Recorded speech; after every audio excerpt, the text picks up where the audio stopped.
Have you heard about the poll from Rasmussen Reports? An overwhelming number of Americans support Donald Trump's executive order, President Trump's executive order, on the travel of various people here from certain parts of the world that we may not have yet properly vetted. Again, I've almost slipped a couple of times and called it Muslim ban because media has repeated that lie so often that after a while it just becomes, almost rote in your mind. But Rasmussen Reports has really, I'm not at all surprised by this. You've been hearing these liberals, they do it here in Twin Falls, they do it in Boise, and they do it nationwide. They say, we aren't those kind of people. We are different. We're better than that. We. Who the heck are they talking about? This is from the Daily Caller today.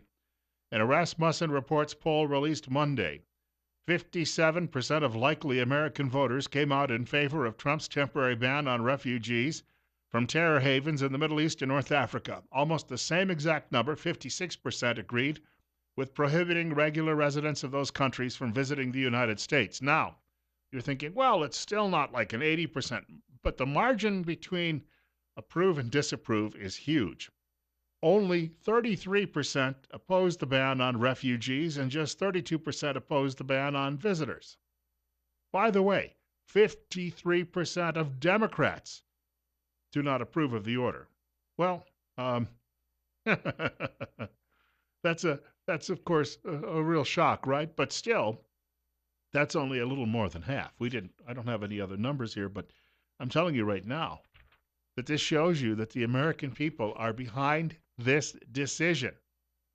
Latest, of course, if you defy your boss in the workplace, what happens to you? If the boss says, we're going to do this is policy, and you say, nope, I'm going to instruct everybody in my department not to do it, do you get to keep your job? Because now there's all of this screaming and wailing going on about the fact that Mr. Trump has fired Sally Yates, the acting secretary at the Department of Justice, because she was telling the staff, forget it, ignore what the president has done.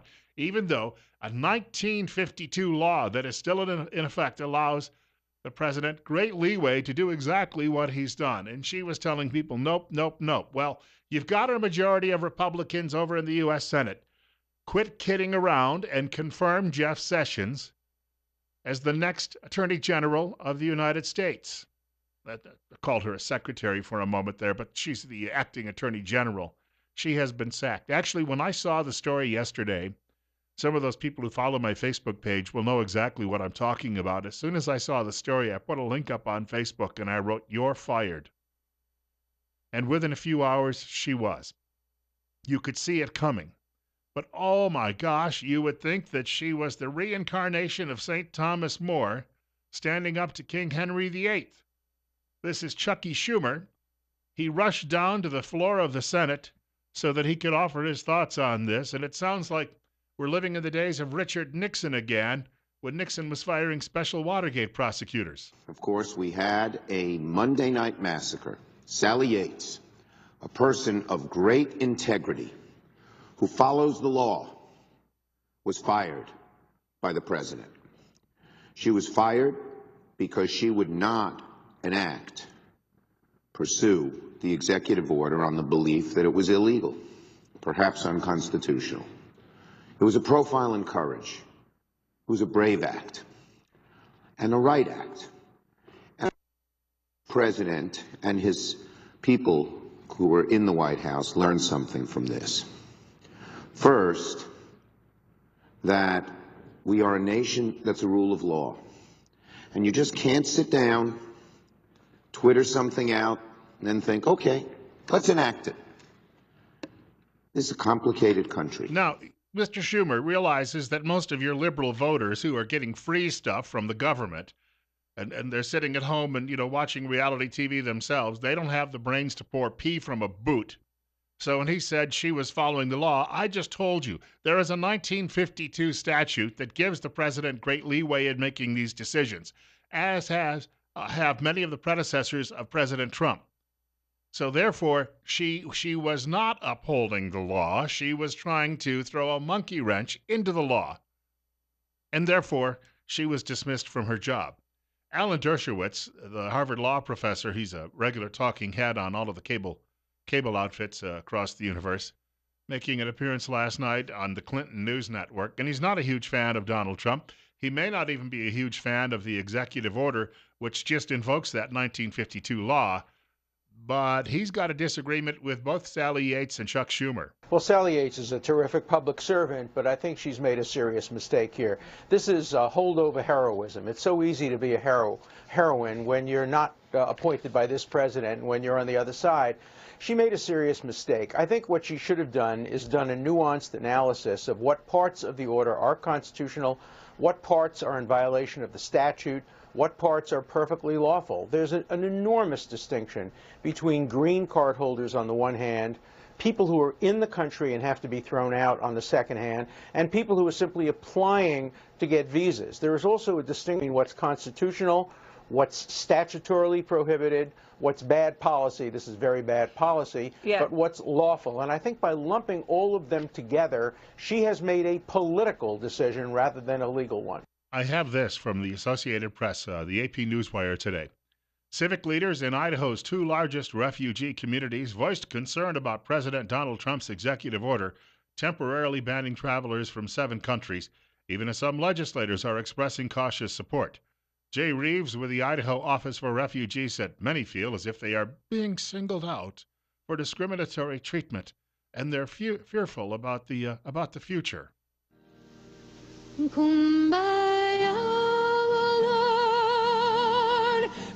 I'm just going to point out that the AP generally, they have a few reporters of their own, but mostly these stories come from their constituent members.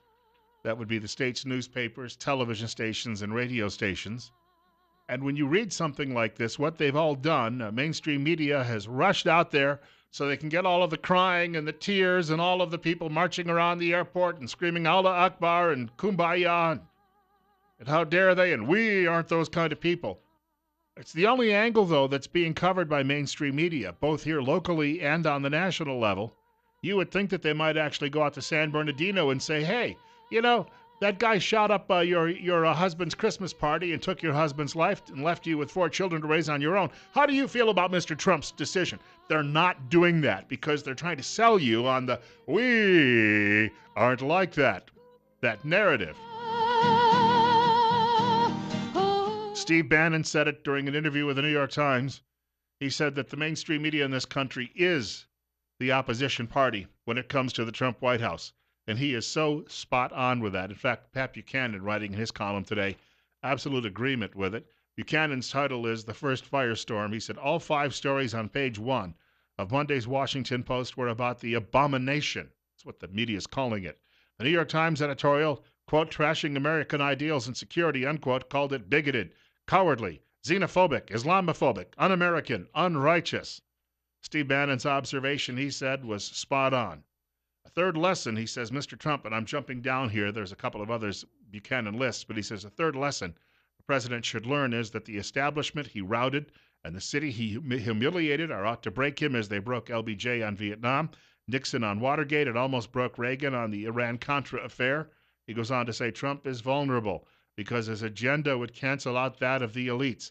They want endless immigration from the third world to remake America into the polyglot universal nation. Trump's followers want back the America that they once knew and loved. We're at 8:16. Bill Colley with you on Top Story on News Radio 1310, KLIX and newsradio1310.com. I've got 10 right now. A big warm-up expected over the next several days, so you'll be able to finally walk without having to worry about the ice beneath your feet. By this weekend, most of that should be cleared out of the way. Steve Millington is going to join us in about 15 minutes. He's the chairman of the Twin Falls County Republican Party. Also, just after 9 o'clock news, Travis Rothweiler, he's the city manager in Twin Falls. He's going to be dropping in to give you all an update about some of the activities, and you'll have an opportunity, too, to call and actually, if you've got a pothole issue or something like that, Travis will be able to direct you to the right place in all of that particular conversation that's coming up. 736-0300, the telephone number to reach us, 736-0300. Bill Colley with you on Top Story on News Radio 1310, KLIX and newsradio1310.com. Caller, you're on the air. Yes, it seems to me that there's people are forgetting one thing, especially the idiots in the media. These people that are refugees trying to come over here to get in here, I don't believe they're U.S. citizens, so the Constitution doesn't apply to them. And the courts, you just hit on something. The courts have generally said the very same thing. And so there's not going to be a whole heck of a lot of recourse for these people petitioning that there is some right to come live here. Otherwise, the United States would have 7 billion people from around the world all trying to crowd into this one small piece of land. Well, the fact of the matter is that all these rent mobs over at the airports, these are again like the Women's March. It's found out that these are funded by George Soros, and Soros with nothing to do except topple our government and make money off of it. He's a war profiteer, and people need to be looking at the bigger picture instead of worrying about an executive order that is lawful and so forth. Well, thank you much for the telephone call, and I've got to be honest with you. If the public right now, and there are numerous stories I've got piled up in front of me today, Reuters and some of the other news agencies, it's not just Rasmussen reports, but the public is just looking at this, and it's harming the American left. But the American left apparently is beyond reason any longer and feels it's just going to impose its will upon the American public. I mentioned our weather is getting a little bit warmer. It's 8:19. We just jumped up to 12. Looks like the big thaw is on the way. It'll be slow, though, but that's a good thing. It won't be flooding your back 40. But if you're still having difficulties heating your home, then pretty soon we'll have to start thinking about cooling your home. Call the pros at Ramsey Heating and Electric in Burley. They'll come out and they'll get the job done right, and they'll get it done right the first time. Problem-free cozy winters are found at Ramsey Heating and Electric, 2600 Overland Avenue in Burley. Telephone number 678-0459. That's 678-0459. Ramsey Heating and Electric, where they sell warm winters and cool summers. We've got plenty more on this subject coming up today. And just a quick note. Well, I'm looking at my clock. I guess I'll have to give you the quick note a little bit later. Just want to point out, coming in tomorrow being Wednesday already, the time just keeps flying by. Tomorrow morning, though, Dr. Jonathan Tripp will join us, or one of his associates, likely the doctor tomorrow morning, between 8:30 and 9 o'clock. We do it every week. It's an opportunity, if you've got a medical question, to pose it to one of the medical pros. And, of course, it's a free service. It's not going to cost you anything to get a question answered over the telephone. We wanted to mention, of course, Dr. Tripp is still looking for new patients at his office. Tripp Family Medicine, located on Fillmore Street in Twin Falls, directly across from the main post office. They can often see a patient. I say often. That's not a guarantee, but often see you on the very same day if you call up with a medical issue in the morning after the office doors are open. And remember, life's too short not to feel good. Bill Cawley with you on Top Story on News Radio 1310 KLIX, newsradio1310.com. We're at 11 right now, but we are on our way into the mid-30s today, and some of the weather over the next week to 10 days, much more spring-like. At least it's going to feel that way after what we've been going through.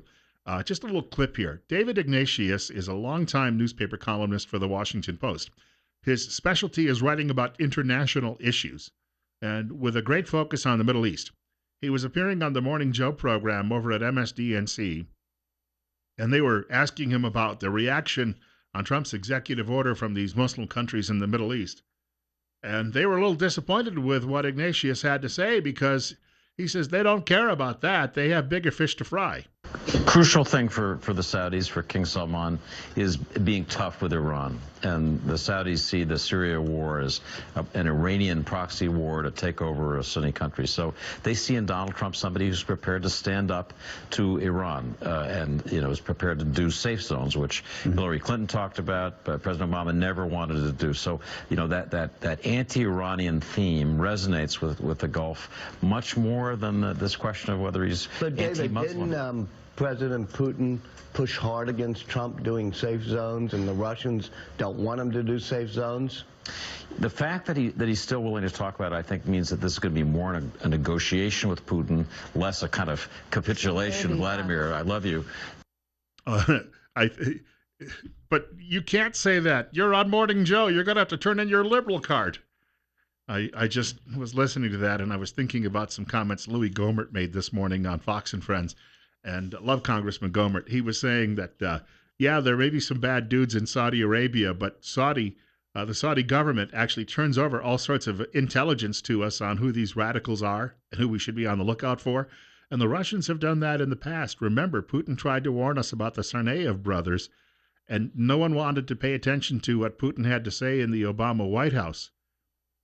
Bigger fish to fry here. We fought with these people, even though we didn't always agree with them in World War II, because, again, bigger fish to fry. Bill Colley with you on Top Story. It's 825. And I do want to point out, of course, you can reach our show at 736-0300 today, 736-0300. Also, if you can't hear us, you're outside the area, of course, and you can't hear News Radio 1310 KLIX, go to the website at newsradio1310.com, click on the Listen Live button, and I may have some exciting news in weeks to come about a new app that could be loaded on your smartphone as well, which can make listening a lot more simple if you're outside the area. And Steve Millington is in the studio with us this morning. He's the chairman of the Twin Falls County Republican Party. Sorry to interrupt you. I know you were doing a little prep over there. Just trying to keep up with my notes here. In an email earlier this morning, Steve hinted that the Democrats in this country were simply out of control at this point. And, Sally Boynton Brown, when she made that comment, we talked about that last week. Right. One of her counterparts, I think it's in Oregon, said that this woman has done more damage to her party than she can realize because he said, this will not help us win back votes in working class communities that have defected to the Republican Party. Hey, all the more reason that they should put her in charge. That's just exactly what, and I think one of her ideas also was to move the headquarters from Washington, D.C. to Detroit, where they could learn how to listen to the people in the hinterland. And I thought to myself, oh boy, that's going to go over real good. Sean Hannity's comments about that the other day. I was listening to Sean while driving home, and Sean says, yeah, they go into a group of working people and say, hey, how about that NASCAR? Those are certainly loud cars, aren't they? Right. Oh, that's... We go to NASCAR to listen to the loud cars. Where do I get to? Can I go to the concession stand and get some Cabernet? Maybe a little brie cheese to go with that. No, this is hot dogs and beer country. Take your Cabernet and get out of here. We have a lot to talk about, but my gosh, these airport demonstrations and crazy. At some point, do they realize it may be harming their cause? We're pushing the break here. Got about 2 minutes. But here's the thing that I see with this. There are two groups of people who are really fighting and screaming and yelling and still, after it's been 10 days since President Trump was inaugurated, still, that is the media, because they can see that their little glass house is being dismantled. And the liberal elitists on either coast, either the East Coast or the West Coast. And if you look carefully at who's making all the noise and who's screaming and yelling, it's those two factions. The rest of the country, no, I don't think so. You mentioned the Rasmussen report, 57% said, we're good with this. Let's get it fixed. And only 33 were opposed. Right. And so that's almost a 2-to-1. So the thing we have to look at is... what is the media trying to cram down our throat? And why should we listen to the elitists on the East Coast and the West Coast? And I think that the media right now, the hyperventilating that's going on, if the American left is hurt by all of the just the madness of all of this and the overreaction, it's not helping media out. And it's almost as if they keep saying that Trump is somewhat petulant or truculent or whatever. Golly gee, from what I can see, that's the pot calling the kettle black at this point. Boy, you got that right. You absolutely have that right. And besides which, they always talk about the first 100 days. And this is the, quote, honeymoon period, unquote. You'd be better off to just let Trump kind of do his thing and then show up on about 110 at the 110th day and then start tearing things apart. Because all the media is doing right now, in my opinion, humble as it is, in my opinion, what they're doing is they are taking the Trump supporters and they're making them ever more strong and committed, and in fact, I think you're right on when you say that they could be the Democrats and the media could be damaging their cause. They're causing people to leave that arena and move back closer to the centerland of America and to kind of Trump's ideas. So I think there's going to be some unintended consequences here that they're not looking at. We've got more with Steve Millington on the way in just a moment. He's the chairman of the Twin Falls County Republican Party. Bill Colley with you as well on Top Story on News Radio 1310 KLIX, newsradio1310.com. We're at 11 on our way into the mid-30s. We were just talking off air. The recently departed acting U.S. Attorney General Sally Yates is no relation to Steve Yates. Yes, thankfully, sir. None whatsoever. The chairman of the Idaho State Republican Party, although he has some experience working in Washington as well in capacity with the vice president's office. Yes, he was. And by the way, for those of you who have listened to Sally Boynton Brown, the Idaho Democrat chairman, and been a little bit dismayed with some of her comments, I can give you an opportunity to listen to the Idaho Republican chairman at the Lincoln Day banquet on February the 25th at the Canyon Crest Event Center.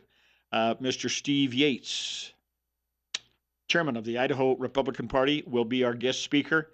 And if you have not been able to hear him in this kind of a format, you will be very pleasantly surprised. Very articulate, very succinct, and very, very knowledgeable. Now, he is coming down here from Idaho Falls, right? Yes, sir. That's right. Where he actually happens to live. Originally a Maryland native, but after graduating from BYU, decided that this was the part of the country that really he belonged in.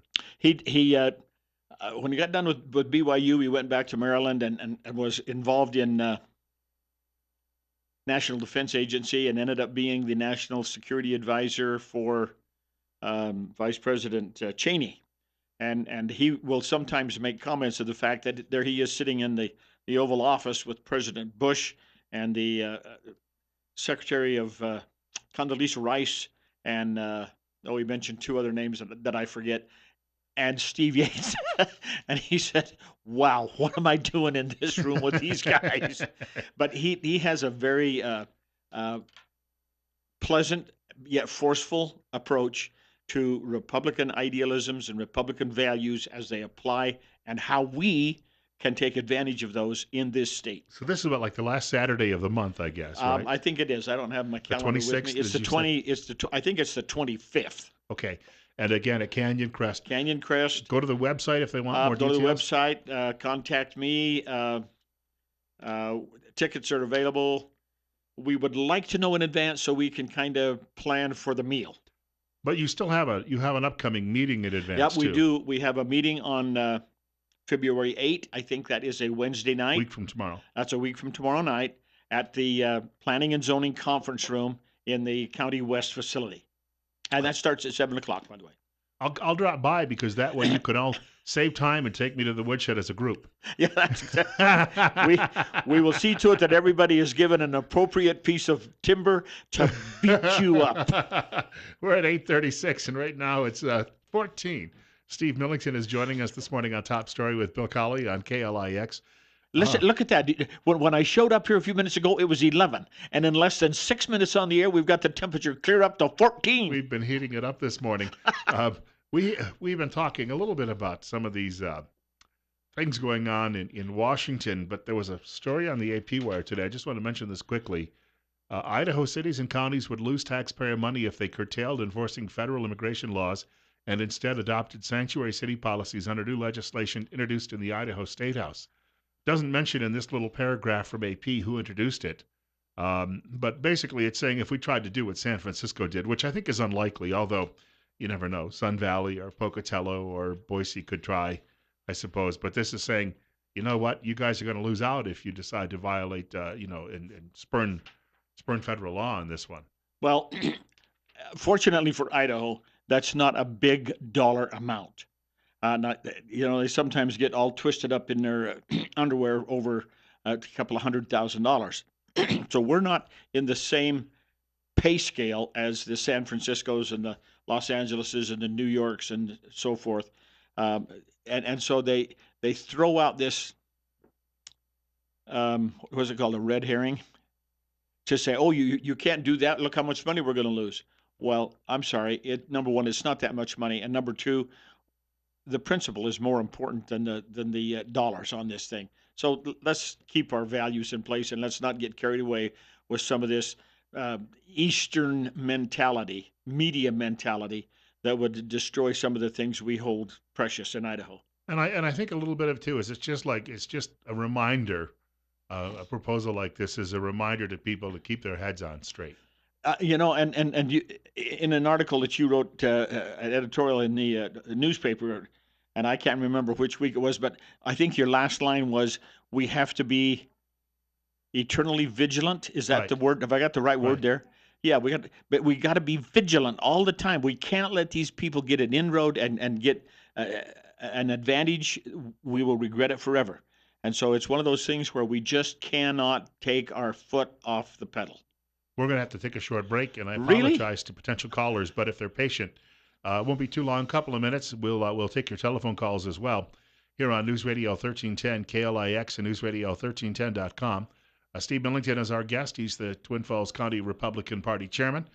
Coming up after 9 o'clock news, Travis Rothweiler will join us from the city of Twin Falls. That's on the way this morning on Top Story with Bill Colley. Right now, we're at 12. That temperature just bounces around. Doggone it. Joining us in studio, Steve Millington. He's the chairman of the Twin Falls County Republican Party. We're at 8:42. We're at 12. Bill Colley with you as well on Top Story on News Radio 1310, KLIX and newsradio1310.com. But we have a caller with us. Caller, you're next. You're on the air. Good morning. Hey, Bill. Great show as always. And hello, Mr. Steve. Hi there. Hey, I personally don't have a problem with Trump's executive orders regarding Muslim bans. We're talking 7 countries here, and I sure as hell like the idea of building a wall. The only problems I have with that is, what is he doing about these businesses? For example, here in Idaho, we have these dairies that hire illegals. Why doesn't he go after the businesses and make it really hard for them? And the second point is, when a person sheds their blood to fight and defend this country and its interests abroad, I saw a report where there's hundreds of these soldiers who fought, some in Vietnam, and they've been deported because they don't have papers. To me, it seems like when a person fights for this country, hell, they should be given citizenship. How many of us are willing to go, stomp in the mud and defend this country? We like to sit back and let someone else do it, but when they do it and they don't happen to have papers, they get thrown out. To me, that just doesn't sound right. That's an excellent point. There was a guy from Trinidad who was killed in the Iraqi war, Right. and they immediately made him a posthumous U.S. citizen. Right. And our caller makes a good point. If they're going to, there are a lot of very positive and very useful approaches to handling this immigration issue. And our caller makes a very interesting one. If they're going to be in the military and they serve in a combat zone, I don't care if it's combat or whether they just serve in the military, and they are discharged, honorably discharged from the military after their performance of duty. If they are not citizens, they should be given an expedited pathway to citizenship. If not, in fact, granted citizenship upon their discharge. That's kind of a horrible situation. The other thing about what are we going to do about vetting people coming in here to work? And we have huge numbers of Hispanic people working in our dairy operations around here. How do we accommodate that situation? I got a solution for that. I'm all ears. Well, if we want Mexico to pay for the wall, then maybe we charge a fee for these people coming here because the farms need them. At least that's what I hear. They do need them because I heard a farmer tell me a story one time about how difficult it was to get some high school kids to work. And some days they just didn't feel like coming. But the migrants always show up and work hard. That was his experience. So do you set up a deal with Mexico where if you say, we'll bring these people in, it'll cost you a fee every year because it's a safety valve for Mexico, and that fee could build a wall. That's not a bad idea either. The other thing I think we could do is we could create employer-sponsored e-verified green card, so that employers could go say, I need 10 people to work in my business operation, and I will pay a fee to secure them a green card to come in here and work.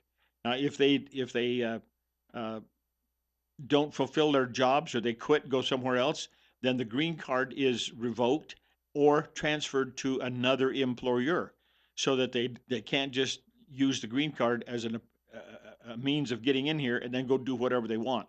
You're here to work at this facility. If you leave, you better have another organization who will sponsor your green card, or we're going to send you back. We got another caller with us. Before I get to the call, do you know a little trivia, who the farmer was who told me that story? You ran against him one time. Oh, yeah. We've got another caller with us. Caller, you're on the air on KLIX. Go ahead. Yes, thank you. In regard to the workers, the illegals, I'd like just to make a comment on, we know that, as I'll call them, our white boys, and I'm white, they won't work in the fields. You go to a dairy and you see how many white boys are working in a dairy or picking rock or working on the harvest and the general farm work. There's very few. Yeah, there's some that their parents has enforced those values. And as far as this wall goes, I think it's the most ludicrous thing that ever was created. To begin with, if the Mexicans want to come in, they can build a wall to the sky, and it's not going to happen. They'll come in. And I've been involved with the Hispanic world for, a little bit, for several years, and the farmers are already having, I can't remember what it's called, but they have to pay and get these workers in on a work permit. They pay for it. They pay for the boys to go back to their country. They pay for them to get here. And so I don't know how much more that we expect the farmer to pay. I do expect them to pay a reasonable wage to those, which may be a little bit more than... Well, let us follow up on that. She brings up a point. I have a friend, he runs a large apple farm, one of the biggest in the country, but he has teams of migrant workers who come every summer to work on the apple farm. And yet, this is all part of a government-sponsored program, and so he has to do paperwork, and he does all of this. They come here legally to work. So they bring them in large groups. He puts up housing for them. They have dormitories. They do the work, and they leave. I think a lot of times, especially in the summer, we see the migrants and make assumptions that they're all here illegally, and that's not the case. In many ways, you're exactly correct. They come in here for the quote agricultural season. So many of them start in California in early March, and they stay in this area until the middle of October, and they just work that cycle. And when it's over, they go back to Mexico for the winter.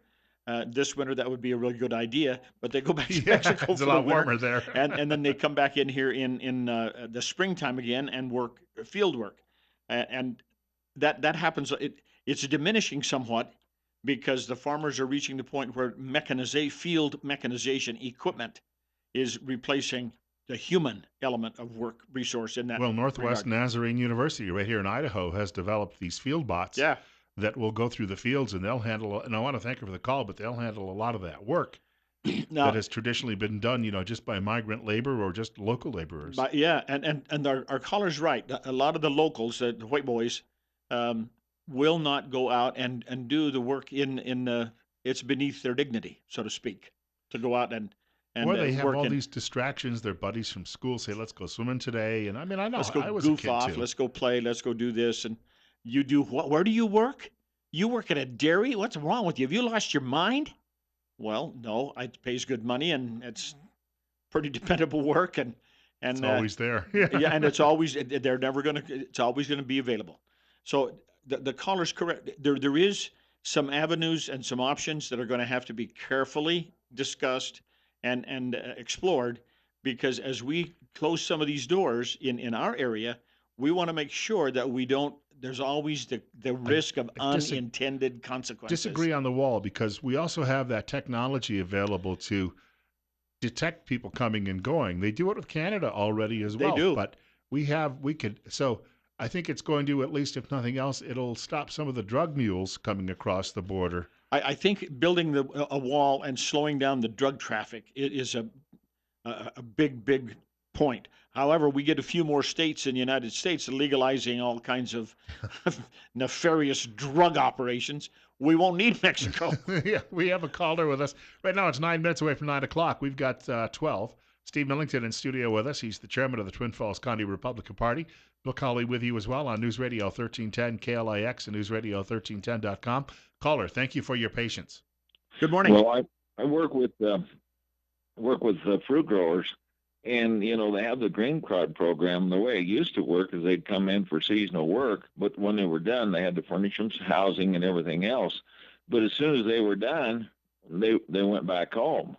I don't know if that's still the case or not, but I have a quote from a 1995 State of the Union address by President Clinton. Said all Americans are rightly disturbed by the number of illegal aliens entering our country. That's why our administration has moved aggressively to secure our borders more by hiring a record number of new border guards, by deporting twice as many criminal aliens as ever before, by cracking down on illegal hiring, by barring welfare benefits to illegal aliens. In the budget I will present, we will try to do more to speed the deportation of illegal aliens who are arrested for crimes, to better identify illegal aliens who are arrested for crimes, to better identify illegal aliens in the workplace. The Democrats cheered Clinton for saying this 22 years ago. Why are they attacking Donald Trump now? Isn't the duplicity? Compared to Sally Boynton Brown, it almost makes you pine for Clinton. I want to thank Adrian for the call. We have another caller with us. We'll squeeze another caller in here and then offer some comments. Caller, you're up next. You're on KLIX. I was trying to hire on up here in Gooding to do rock scene, but they prefer Mexicans. I mean, they made it clear wherever I went. I went to a lot of places and went to a lot of people, and the place is just awash with Mexicans. I think that woman was wrong that had called up earlier. What it is that they're not actually giving us a chance because for the reason that the Mexicans are cheap labor. Well, and I think the other part of, thank you for the call. The other part of this, though, is those that do come here to work. I mean, they're every culture has a few workaholics, and that's what we're getting that are showing up here to work in these fields. I have friends who work in the chicken industry back on the East Coast, and they tell me that the labor they get from Latin America is the type of labor that can still debone chicken and talk at the same time, where they said that other people can't seem to do both. And so they favor those workers because they can show it in their efficiency reports about how that line moves. I was acquainted with a couple of families. They were Hispanics, Mexicans from Mexico, but we're talking about California, inland valleys of California. And these were 40-ish aged people, and they came here as teenagers and stayed. They have since become citizens. They got their citizenship papers put together. They own, I want to say, heating and air conditioning businesses in the Central Valley of California. And they are always busy. You know why? Because they go to work before the sun comes up and they don't come home till the sun goes down. And so people can call them and they can get the work done. And the work is the single most important thing. The thing that I kept asking is, what about their descendants, their children and grandchildren? Will they have the same work ethic that mom and dad or grandma and grandpa had, or will it dissipate? No, they'll become. Here's the, and we're not saying that there aren't, Caucasian Americans, Anglos who work, but the fact of the matter is, we're looking at our general overall population, and some do and some don't. That's right. We're looking at the people who actually have a desire to work that are coming here from somewhere else. So that population is, see, we haven't been able to isolate that population here. We can't make a distinction between the two. And one of the advantages that we have in our geographic area is most of the immigrants, let's call them the Hispanic population, because that's our predominant group that come to this area, do come here for work purposes. And so our experience has been that they're a solid, hardworking. Now there's many people who don't fit that, and I understand that they could be outliers. But for the most part, the people we see around here are workers, and that doesn't bother them to get in and work hard. But on the other hand, I do agree that labor coming from somewhere in Mexico where cost of living is low and you don't make a lot of money. Yep. You might be willing to work for a lot less here, and that's true. That's the a other lot part of that the happens. challenge. One of the things we need to do is set up some kind of a currency import-export arrangement. When we go to the Western Union store and buy money orders to be shipped back to Mexico, we need to collect a tax on that money and that's how we could build the wall. Yeah, and that's facetious. That's shame on me. They also go down to the local food banks and they'll get the cans of peanut butter and other foods, and then they go down to the post office and mail them home. Back. And it's like, well, that food wasn't intended to be sent there. Back to Mexico. We have charities that already do that. That's right. But I hope that they understand that's not the point. That's to feed the people locally who are hungry. And the thing that's happened is we see so many exceptions and so many aberrations to our system that is being exploited to some extent by immigrants, and that was not our intent. And so we look at those kinds of adverse exceptions and we say, oh, that's the norm. Well, probably not, but it becomes obnoxious and unsettling to us. But President Nieto down in Mexico, wouldn't it be nice if he would they'd put together a government that could provide for their own people instead of constantly thinking that we owe them everything? Right. Yeah.